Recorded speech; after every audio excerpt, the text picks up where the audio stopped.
ഈ ദേവസ്വം ബോർഡുകൾ ആർക്ക് വേണ്ടിയാണ് പ്രവർത്തിക്കുന്നത്? ഹിന്ദുക്കൾക്ക് വേണ്ടിയിട്ടാണോ, കേരളത്തിലെ ക്ഷേത്രങ്ങൾക്ക് വേണ്ടിയിട്ടാണോ എന്ന സംശയം ഒരിക്കൽ കൂടി ഉണ്ടാവുകയാണ്. കാരണം ഏതാണ്ട് 15-20 ലക്ഷം സന്യാസിമാരുടെ കേന്ദ്രസ്ഥാനമാണ് ജൂന അഖാഡ കാശിയിൽ. ഇന്ത്യയിലെ ഏറ്റവും വലിയ സന്യാസി മഠങ്ങളിലൊന്ന്. മഹാകുംഭമേള പോലെയുള്ള മഹത്തായ ലോകത്തിലെ ഏറ്റവും വലിയ തീർത്ഥാടന സംരംഭങ്ങളുടെ സംഘാടകരിൽ പ്രമുഖ സ്ഥാനം ജൂന അഖാഡയ്ക്കാണ്. ഇന്ത്യയിലെ ഏറ്റവും പഴക്കം ചെന്ന അഖാഡകളിലൊന്ന്. അതിൻ്റെ മഹാമണ്ഡലേശ്വരായിട്ട് കേരളത്തിൽ നിന്ന് ആദിശങ്കരൻ്റെ നാട്ടിൽ നിന്ന് ആദ്യമായി ഒരു സന്യാസി ചുമതലയേക്കുന്നു. പട്ടാഭിഷേകം കഴിഞ്ഞു കുംഭമേള കാലത്ത്. അദ്ദേഹം നമ്മുടെ തൃശ്ശൂർക്കാരനാണ്. നമ്മുടെ ചാനലിൽ കുംഭമേളയെക്കുറിച്ച് പറയാൻ ഒരു 6-7 മാസം മുമ്പ് വന്നിരുന്നു. നമ്മളാണ് സ്വാമി ആനന്ദവനം, സാധു ആനന്ദവനത്തെക്കുറിച്ച്, അന്ന് അദ്ദേഹം സാധു ആനന്ദവനമായിരുന്നു. ആനന്ദവനമാണ് ഒരു പക്ഷേ മലയാളത്തിൽ ആദ്യമായി ABC-യിലൂടെ കുംഭമേളയെക്കുറിച്ച് സവിസ്തരം പ്രതിപാദിച്ചത്. അതിൻ്റെ ഫലമുണ്ടായി ഒരുപാട് ആളുകൾ കുംഭമേളയ്ക്ക് പോയി. ഇപ്പോൾ അദ്ദേഹം കേരളത്തിൽ വരികയാണ്.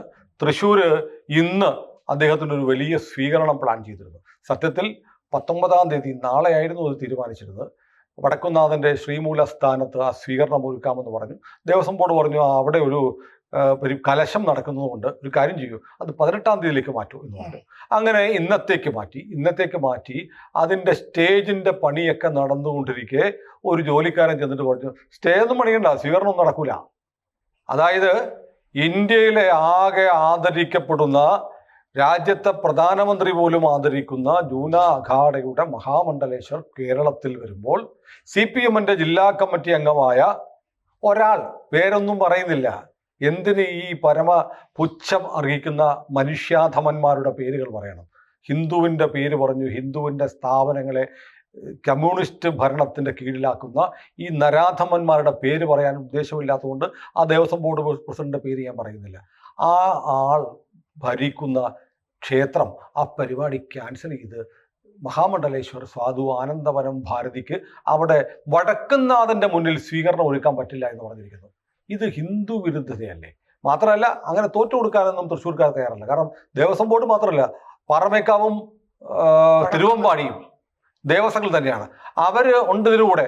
അവരെല്ലാം കൂടെ തീരുമാനിച്ചു, ഒരു കാര്യം ചെയ്യാം, ദേവസ്വം ബോർഡ് എന്ന് പറഞ്ഞ കമ്മ്യൂണിസ്റ്റുകളുടെ ഈ പരിപാടി ഉണ്ടല്ലോ, അവർ തരുന്നില്ലെങ്കിൽ നമുക്ക് മറ്റൊരു സ്ഥലത്ത് നടത്താമെന്ന് പറഞ്ഞ് കൗസ്തുഭം ഓഡിറ്റോറിയത്തിൽ, ഷൊർണൂർ റോഡിലുള്ള കൗസ്തുഭം ഓഡിറ്റോറിയത്തിൽ സാധു ആനന്ദവനം ഭാരതിക്ക് സ്വീകരണം കൊടുക്കുകയാണ്. കേരളത്തിൽ ആദ്യമായി വരികയാണ് അദ്ദേഹം മഹാമണ്ഡലേശ്വർ ആയതിനു ശേഷം. പിണറായി വിജയൻ സർക്കാർ CPM എടുക്കുന്ന ഹിന്ദു വിരുദ്ധതയുടെ ഏറ്റവും അവസാനത്തെ എപ്പിസോഡാണ് ഈ അപമാനിക്കൽ. അതെ, ഇത് ഈ കമ്മ്യൂണിസ്റ്റുകാർ ഭരിക്കുന്ന ഏത് സ്ഥാപനവുമായി ബന്ധപ്പെട്ട് എവിടെ ഇത്തരം പരിപാടികൾ, സനാതന ധർമ്മവുമായി ബന്ധപ്പെട്ട ഏത് പരിപാടികൾ നടത്തുമ്പോഴും എപ്പോഴും ഒരു പ്ലാൻ B വേണ്ടതാണ് എന്ന് തെളിയിക്കുന്നതാണ് ഈ സംഭവം.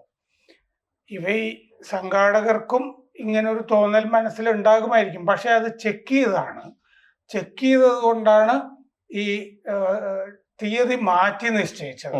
കാരണം ഓഡിറ്റോറിയം ഒക്യുപ്പൈഡ് ആയിരിക്കും, വേറെ ദിവസത്തേക്ക് മാറ്റണം എന്ന് പറഞ്ഞുകൊണ്ടാണ് ഈ സ്വീകരണ പരിപാടി വേറെ ദിവസത്തേക്ക് മാറ്റി നിശ്ചയിച്ചത്. ഒരു ദിവസത്തെ വ്യത്യാസം ഉണ്ടായിരുന്നുള്ളൂ. അല്ല, അവർ ദേവസ്വം ബോർഡ് ആവശ്യപ്പെട്ടതാണ്. അത് ആവശ്യപ്പെട്ടതാണ്. എന്നിട്ടാണ് ഈ ഇന്നത്തേക്ക് നിശ്ചയിച്ചത്, ഈ മാറ്റി നിശ്ചയിച്ചത്. അങ്ങനെ നിശ്ചയിക്കുമ്പോൾ തന്നെ അവരോട് ചോദിച്ചിട്ടാ ചെയ്തത്. അങ്ങനെയാണെങ്കിൽ അതിൽ മാറ്റം ഉണ്ടാവില്ല എന്നാണല്ലോ സംഘാടകര് തീരുമാനിക്കുക. നമ്മുടെ സുഹൃത്തായിട്ടുള്ള ജയരാജ് മിത്ര സോഷ്യൽ മീഡിയയിൽ എഴുതിയിരുന്നു.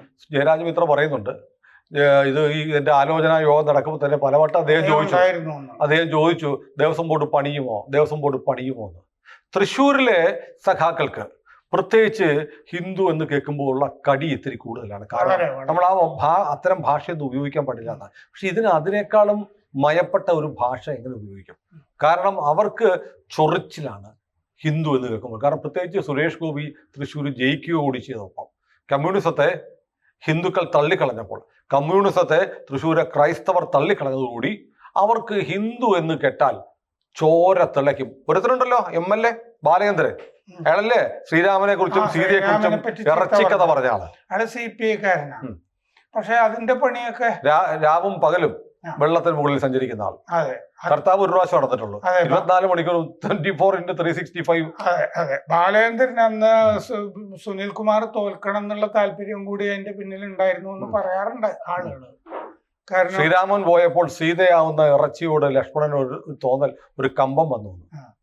അപ്പോ ഇതിന്റെ അകത്ത് എന്താന്ന് വെച്ച് കഴിഞ്ഞാൽ ഈ സത്യത്തില് ഈ ആനന്ദവനം സംഘിയോ BJP-യോ RSS-ഓ ഒന്നുമില്ല. അദ്ദേഹം ഒരു മഹാമണ്ഡലേശ്വറാണ്. ഏറ്റവും പ്രാചീനമായ അഖാഡയുമാണ് ഈ ജൂന അഖാഡ. മുമ്പ് ഒരു മലയാളി മാത്രമേ ഈ മഹാമണ്ഡലേശ്വർ ആയിട്ടുള്ളൂ, കാശികാനന്ദഗിരി. അദ്ദേഹത്തിന് പക്ഷെ കേരളത്തില് അദ്ദേഹം വന്നിട്ട് അദ്ദേഹത്തിന് ഏകോപന ചുമതലകളൊന്നും അധികം ഉണ്ടായിരുന്നില്ല. പക്ഷെ ഇദ്ദേഹത്തിന് സൗത്ത് ഇന്ത്യയുടെ ഏകോപന ചുമതല. കാരണം അഖാഡകളൊന്നും ഇവിടെ, അഖാഡകളൊക്കെ ശങ്കരാചാര്യര് തന്നെ സ്ഥാപിച്ച് അങ്ങനെ ആ ശങ്കരാചാര്യ പാരമ്പര്യത്തിൽ തുടരുന്നതാണ്. അതില് ഇങ്ങനൊരു മലയാളി ഇവിടെ നമ്മൾ സാധാരണ, ഞാൻ ഓർക്കുന്നുണ്ട് തിരുവനന്തപുരത്ത് ശൃംഗേരി മഠാധിപതി AK ആന്റണി ഭരിക്കുമ്പോൾ വരികയാണ്. അപ്പൊ AK ആന്റണി തന്നെ അദ്ദേഹത്തിന് സംസ്ഥാന അതിഥിയായിട്ട് ആന്റണി തന്നെ സംസ്ഥാനത്തിന്റെ അതിർത്തിയിൽ പോയിട്ട് സ്വീകരിക്കുകയാണ്. ആന്റണി സനാതന ഹിന്ദു ഒന്നുമല്ലല്ലോ. കരുണാകരന് വിവേകം ആന്റണിക്കുണ്ട്, കമ്മ്യൂണിസ്റ്റുകൾക്ക് എന്ത് വിവേകം.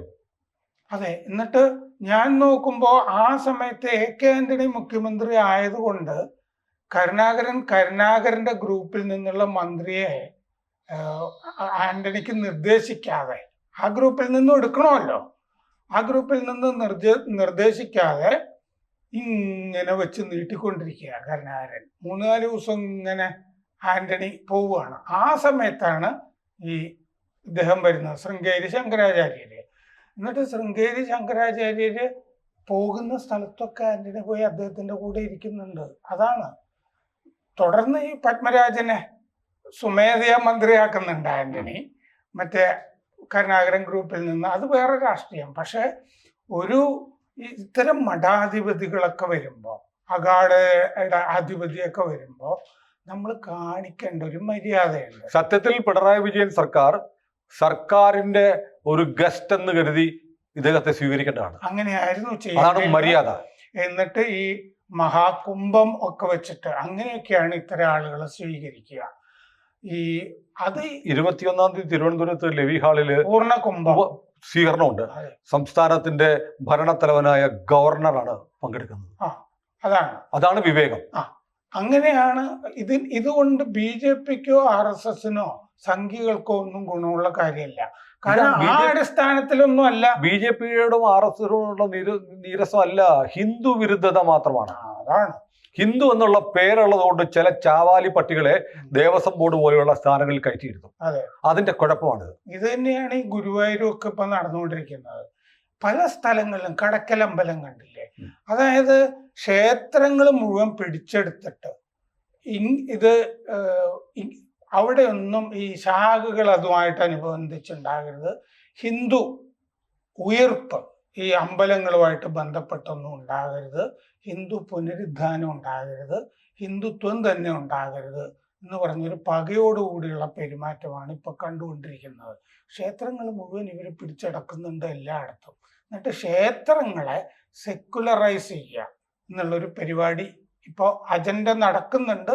അത് പല ആളുകളും തിരിച്ചറിഞ്ഞിട്ടുണ്ടാവില്ല, പക്ഷെ അത് ആസൂത്രിതമായിട്ട് നടക്കുന്നുണ്ട് എന്നുള്ളത്. CPM ഭരിക്കുന്ന പല ക്ഷേത്രങ്ങളിലും ഇപ്പം ഇഫ്താർ വിരുദ്ധുണ്ട്, ദഫ്മുട്ട് നടത്തുന്നുണ്ട്.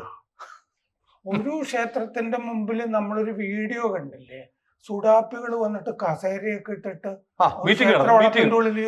കണ്ണൂർ ക്ഷേത്രത്തിനകത്ത് തട്ടയിട്ട പെണ്ണുങ്ങളൊക്കെ.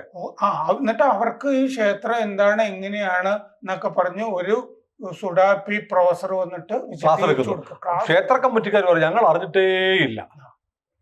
അപ്പോ ഈ സത്യത്തിൽ ഈ മലബാർ ഈ കൊച്ചി ദേവസ്വത്തിന്റെ ആളുകൾ ഇത് തീരുമാനിക്കുമ്പോ ആയിക്കോട്ടെ എന്ന് വിചാരിച്ചിട്ടുണ്ടാകാം. പിന്നെ ജില്ലാ കമ്മിറ്റിയിൽ നിന്ന് അവർക്ക് നിർദ്ദേശം കിട്ടി കാണും, ഇയാളെ സ്വീകരിക്കാൻ പാടില്ല നിങ്ങൾ ആനന്ദ. അല്ല, ശരിയാണ്. കാരണം പൂർവാശ്രമത്തിൽ തൃശ്ശൂർ ജില്ലയിലെ SFIയുടെ നേതാവായിരുന്നു സാധു ആനന്ദവൻ. അടിയും കൊണ്ടിട്ടുണ്ട്. T ശശിധരന്റെ റൈറ്റ് ഹാൻഡ് ആയിരുന്നു. അങ്ങനെ SFI വിട്ട് പിന്നെ ആത്മീയവാദിയിലേക്ക് സഞ്ചരിച്ചു എന്നുള്ള ഒരു പൂർവ്വകാലമുണ്ട്, പൂർവാശ്രമം. ആ പൂർവാശ്രമം ദഹിക്കാത്ത CPM തൃശ്ശൂരെ പാർട്ടി ഇത് ചെയ്തില്ലെങ്കിലേ അത്ഭുതമുള്ളൂ. ഏതായാലും ദേവസ്വം ബോർഡിന്റെ അധ്യക്ഷ സ്ഥാനത്തിരിക്കുന്ന ഈ മനുഷ്യാധമൻ ഹിന്ദു വിരുദ്ധനാണ് എന്നതിൽ ഇതിനേക്കാൾ വലിയ ഒരു തെളിവില്ല. ഇങ്ങനെ വേണം CPM പെരുമാറാൻ. അതെ, ഇതാണ് എനിക്ക് CPM-ന് കൊടുക്കാനുള്ള ഉപദേശവും. ഈ വച്ചടി കയറ്റമായിരിക്കും ഇങ്ങനെ പോയി കഴിഞ്ഞാൽ. അതെ, പക്ഷെ വേറെ സ്ഥലത്തേക്ക് ആയിരിക്കും കയറ്റം എന്ന് മാത്രമേ ഉള്ളൂ. ഇപ്പൊ 7% കൂടി 24% വോട്ട് വരുന്ന മറ്റേ മൂഡ് ഓഫ് ദി നേഷൻ പോളിൽ കണ്ടല്ലോ. BJP കൂടുതൽ മുന്നേറാൻ ഇത്തരം പക വച്ചു പുലർത്തുന്നത് നന്നായിരിക്കും. തൃശ്ശൂരില് CPM-ന്റെ ശവപ്പെട്ടില് ഒരാണി കൂടി കൊച്ചിൻ ദേവസ്വം ബോർഡിന്റെ പ്രസിഡന്റ് അടിച്ചിരിക്കുകയാണ്. അതിന് ജില്ലാ കമ്മിറ്റിയും പാർട്ടിയും കൂട്ടുനിന്നു. കൂടുതൽ വാർത്തകളും വിശേഷങ്ങളും നിങ്ങളിലേക്ക് എത്താൻ ABC മലയാളം സബ്സ്ക്രൈബ് ചെയ്യുക, ബെൽബട്ടനും അമർത്തുക.